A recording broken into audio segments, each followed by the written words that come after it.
So let me tell you, I've used Shopify since 2013. It is the absolute best. And I can't even tell you how many people, how many women I've converted to Shopify. Here's why. If you're selling on Etsy or in a Facebook group in particular, there are a few things.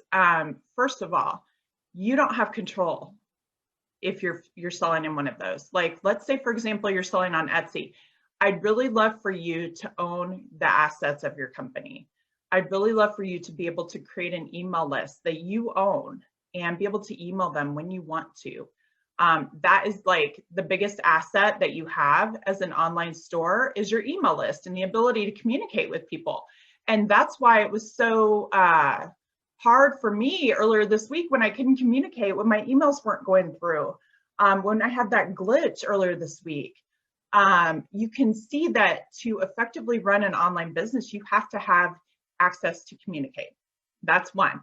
When you're on Etsy, you're not going to have that. When you're on Facebook, do you have an email list if you're building on Facebook or on a page or in a group? Most women I talk to don't. Okay, that's the first part. Your email list is a huge part of it. And if you're not selling on Shopify, you don't have that. 99% of you don't. The other thing is if you're just selling on Facebook in a group or on a page, most of you, it would be in a group because groups get more engagement. Here's the thing. There are so many things that can go wrong. You can lose access to Facebook. I have talked with women that have lost access. They've been locked out. Their entire group's been deleted. It's scary to think that Facebook is in charge of your business and they're basically in control. So if you want to continue selling in Facebook, that's perfectly great. You know, you've got a head start if you've already got a Facebook group.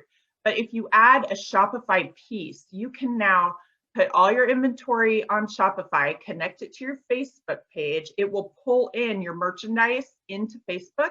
You can actually do live sales now and people check out through Shopify. And that's a new feature that's just come like in the last 6 months or year to Facebook. Also, think about this. What if someone wants to buy something, but you're not on?